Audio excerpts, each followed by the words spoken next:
Alkanes, halo alkane तथा hello arene. इसमें part 3 की वीडियो अपलोड कर दी गई थी।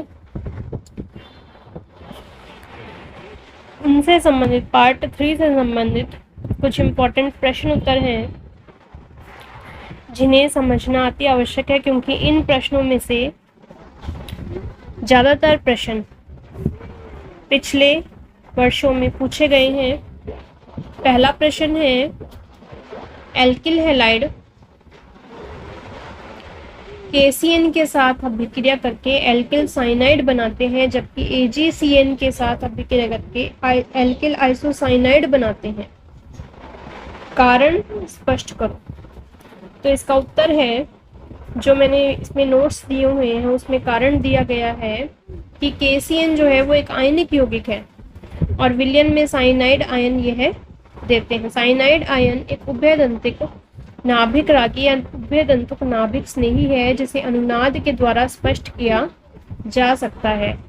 उसके बाद है कि इसकी अनुनादी संरचनाओं से स्पष्ट है कि इसमें उपस्थित कार्बन और नाइट्रोजन दोनों परस्पर इलेक्ट्रॉन दान करने की स्थिति में है, परंतु एल्किल समूह पर आक्रमण मुख्यतः कार्बन के द्वारा होता है, न कि नाइट्रोजन के द्वारा, क्योंकि CC बंध CN की तुलना में प्रबल होता है और KCN द्वारा प्राप्त मुख्य उत्पाद साइनाइड प्राप्त होता है। और इसी के विपरीत AgCN एक सहसंयोजक यौगिक है और इसमें केवल नाइट्रोजन परमाणु ही इलेक्ट्रॉन दान करने की स्थिति में, इसलिए प्राप्त उत्पाद आइसोसाइनाइड होता है। और इसके बाद इसकी दो रिएक्शंस। उसके बाद अगला प्रश्न है, सैंडमेयर अभिक्रिया की समीकरण लिखिए। वैसे तो ये नोट्स में मैंने करवा दिया है, लेकिन जो एमीन वाला चैप्टर है उसके अंदर इसे डिटेल से समझाया जाएगा, इसलिए इस क्वेश्चन को मैं एक बार स्किप कर रही हूँ। उसके बाद तीसरा क्वेश्चन है CH3Br, मतलब कि ये जो है 1 डिग्री है। उसके बाद है इसकी QH के साथ अभिक्रिया करवाते हैं तो अल्कोहल प्राप्त होता है, और अगर हम इसकी 3 डिग्री की, ये कौन सा है 3 डिग्री, इसकी जब हम QH के साथ रिएक्शन करवाते हैं तो हमें ये वाला अल्कोहल प्राप्त होता है। अब ये प्रश्न पूछ रहा है कि समीकरण 1 और समीकरण 2 ये कौन से प्रकार के नाभिक स्नेही अभिक्रियाएं हैं। अब देखो ये CH3Br है, तो इसमें आंसर आ जाए, तो इसमें उत्तर हो जाएगा समीकरण फर्स्ट SN2 प्रकार की है और समीकरण 2 SN1 प्रकार की है। और इसके बाद इसमें दोनों की क्रिया विधि में अंतर, कोई 2 अंतर पूछे गए हैं। यहाँ पर मैंने 8 अंतर तुम्हें बता दिए हैं। इनमें से जो भी तुम्हें अच्छे लगते हैं वो तुम अपने हिसाब से इसको याद कर सकते हो। अगला प्रश्न है प्रश्न संख्या 4। इसमें यहाँ देखो, इस कार्बन पर क में, इस कार्बन पर यहाँ पर C2H5 है, यहाँ पर हाइड्रोजन है और यहाँ पर CH3 है और यहाँ पर X है। और इसमें भी देखो C2H5 और H और CH3 सेम पोजीशन पर है, सिर्फ X की जगह यहाँ पर Y आया है। तो कहने का मतलब है कि पोजीशन सेम है। और यहाँ पर C2H5 की जगह C2H5 है, H की जगह H है, सिर्फ CH3 की पोजीशन और X की पोजीशन मतलब Y की पोजीशन चेंज हुई है। तो अब ये पूछ रहे हैं कि प्रथम और सेकंड, ये क्या है प्रथम और ये क्या है सेकंड, में क से भिन्न भिन्न विन्यास, त्रिविमीय विन्यास वाले ख और ग प्राप्त होते हैं। इन दोनों प्रक्रमों के सिर्फ नाम बताने।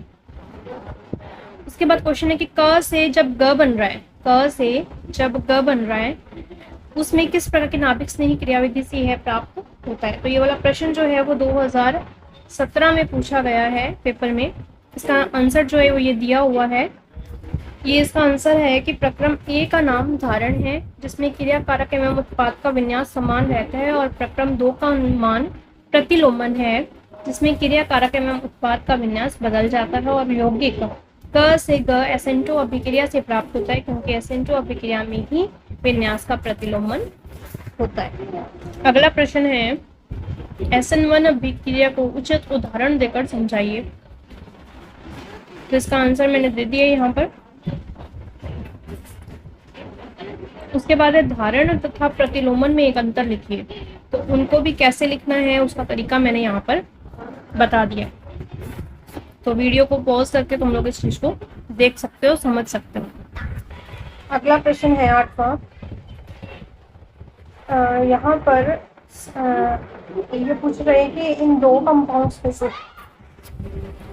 SN2 अभिक्रिया जो है, SN2 अभिक्रिया कौन ज़्यादा तीव्रता से देगा। SN2 का मतलब है कि हमें 1 डिग्री चाहिए। अब यहाँ पर देखो क्लोरीन जो है डायरेक्ट जिस कार्बन से जुड़ा हुआ है वो 2 डिग्री है, और यहाँ पर ये जो कार्बन जुड़ा हुआ है ये 1 डिग्री है, क्योंकि इसके साथ में जो कार्बन है वो आगे 2 डिग्री है, तो ये 1 डिग्री है। तो ये जो है वो ज़्यादा आसानी से देगा, क्योंकि SN2 अभिक्रिया में 1 डिग्री का साइड ज़्यादा होता है।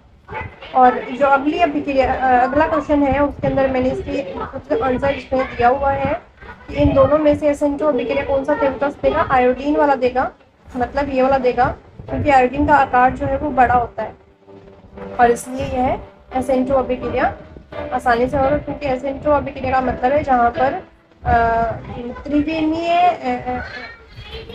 बाधा कम हो और आयोडीन का आकार बड़ा होने के कारण SN1 का मतलब है कि त्रिविमीय बाधा कम हो और आयोडीन का आकार बड़ा है, तो इसमें इसको प्रॉब्लम नहीं आएगी।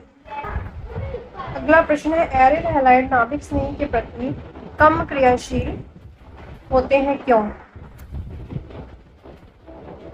समझाइए। और उससे अगला प्रश्न है एरिल हैलाइड एल्किल हैलाइड से नाभिक स्नेही प्रतिस्थापन के प्रति कम क्रियाशील क्यों होते हैं। तो दोनों क्वेश्चन सेम है और इसके अंदर आंसर जो है वो तुम्हारा वही आ जाएगा जो मैंने इसमें पहले समझाया था कि इसके अंदर जो 4 पॉइंट्स थे उसकी डिटेल तुम लोगों को इसमें देने होंगे।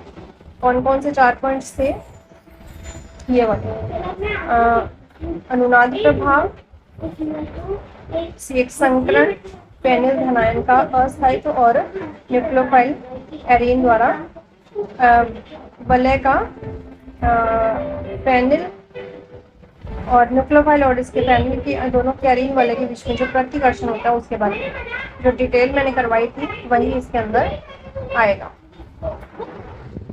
अगला प्रश्न है ध्रुवण घूर्णक एल्किल हैलाइड में SN2 अभिक्रिया विन्यास के प्रतिलोमन के साथ संपन्न होती है, एक उदाहरण दीजिए। इसका आंसर है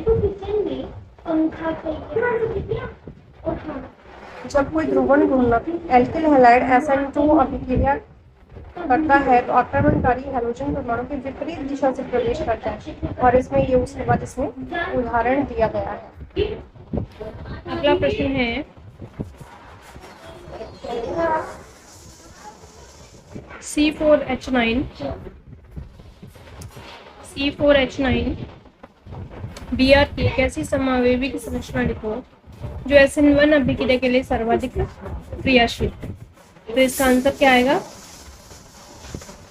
ये बात, क्योंकि इसमें 3 डिग्री है और 3 डिग्री जो है वो बहुत अच्छे से इसमें रिएक्शन दे देगा। अगला प्रश्न है CH2 double bond CH single bond CH2 single bond Cl और CH3 CH2 CH2 Cl में से कौन SN1 अभिक्रिया ज़्यादा आसानी से देगा। SN1 का मतलब है ये 2 डिग्री। अब ये देखो यहाँ पर ये क्या आ रहा है, 2 डिग्री आ रहा है और ये 1 डिग्री है कम्प्लीटली, तो ये ज़्यादा आसानी से देगा। और ये एलाइलिक है तो एलाइलिक वाला ज़्यादा आसानी से देगा। अगला प्रश्न है कि SN2 अभिक्रिया या SN1 अभिक्रिया इन चारों में से कौन ज़्यादा सही तरीके से देगा। तो ये जो अंडरलाइन किए हैं SN2 अभिक्रियाएं, यहाँ पर ये जो अंडरलाइंस किए हैं ये SN2 अभिक्रियाएं ज़्यादा आसानी से देंगे, और जो अंडरलाइन नहीं किए हैं वो SN1 अभिक्रियाएं आसानी से देंगे। और कारण जो है ऊपर में काफ़ी क्वेश्चंस आ चुके हैं इससे रिलेटेड, वो समझा चुकी हूँ, और अगर ना समझ में आए तो मुझसे पूछ लेना। अगला प्रश्न है 2,4,6 ट्राई नाइट्रोक्लोरोबेंजीन को गर्म जल के साथ उपचारित करें तो क्या होता है।